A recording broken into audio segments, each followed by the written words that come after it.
ঘুমিয়ে ঘুমিয়ে কীর্তন শুনলে লাভ আছে, যারা বেশি ঘুমোতে চান তারা একটু আগে শুনে নেন। এখন এক বিরাট বড় লোক ব্যক্তি ছিল বাবা, জীবনে কীর্তন শুনতো না।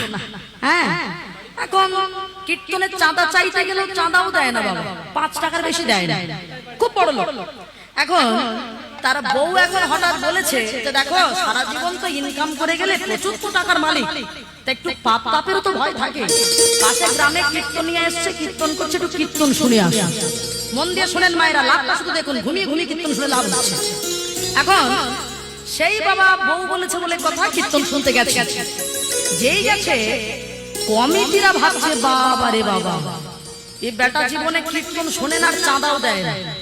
এখন এসেছে মনে হয় একটু ভাব ভক্তি মনে হয় এসেছে মনে, তাহলে একটু ভালো করে যত্ন টত্ন করি যাতে পরের বছর চাঁদাটা ভালো দেয়। হ্যাঁ, এখন সবাই পরের বছর 1000 টাকা চাঁদা চাইবো। হ্যাঁ, এখন ডেকেছে।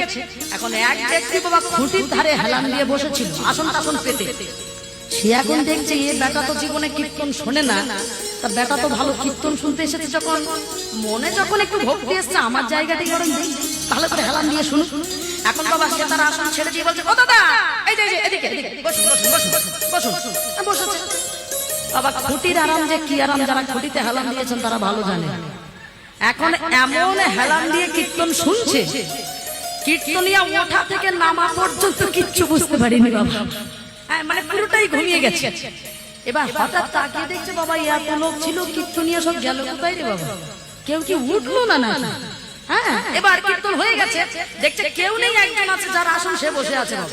তা সে এখন বলছে দাদা বহুত তো কীর্তন শুনলেন, এখন যান বাড়ি যান বাড়ি যান। এখন বাড়ি চলে গেছে। বউ জিজ্ঞেস করছে বাড়ি যাবে, হ্যাঁ কীর্তনটা কেমন শুনলে বলো। বলে কিছুই তো শুনলাম না, মাত্র 3টে কথা ছাড়া।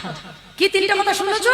বলে ওই তো আসুন বসুন আর যান, এই 3টে ছাড়া শুনি। ওই যে কমিটিরা বলেছিল আসুন, একজন বলেছে বসুন, আবার শেষে সে বলেছে যান, এটাই শুনেছে। তা বউ বুঝতে পেরেছে বেটা যে কত কীর্তন শুনেছে আমার বোঝা হয়ে গেছে। তা বউ এখন ভাবছে কে যজ্ঞ করতে হবে।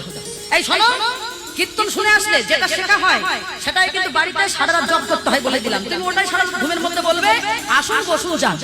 এখন ওটাই বলছে শোনা শোনা শোনা বসুন বসুন বসুন বসুন যান যান, ওটাই করছে। সেদিন বাবা ডাকাত দল কিছু গ্রামে বেরিয়েছিল ডাকাতি করতে। হ্যাঁ, প্রচুর ডাকাতি হয়েছে, পুরো গ্রাম ধরে ডাকাতি হচ্ছে বাবা। তা ডাকাতি করে যখন ওর বাড়িতে শেষ বাড়ি তো দরজা ফরজা ভেঙে ঢুকেছে বড় লোক, আলমারি থেকে যা নেওয়ার নেওয়া হয়ে গেছে, নিয়ে যখন চলে যেতে যাবে এ বেটা ঘুমের মধ্যে বলছে শোনা শোনা। ডাকাত দল বলে মনে হয় বেটা চিনতে পেরেছে। এ চিনতে না পারলে আসুন আসুন বলছে কি করে, মনে হয় চিনতে পেরেছে, চল তাড়াতাড়ি পালাই। যেই বলছে পালাই, এবার দ্বিতীয় মন্ত্রটা বলছে বসুন বসুন। ডাকাত দল বলে বাবা রে বাবা, এ আবার আসুন বলে হচ্ছে না, বসুন বলছে, মনে হয় পুলিশের ফোন করবে মনে হয়। হ্যাঁ, চল এক কাজ করি, এ বেটা বাঁচাতে পারে, যা চুরি করেছিস গ্রাম থেকে সবের সামনে ঢেলে দে বস্তা ধরে, যদি এখন বাঁচায়।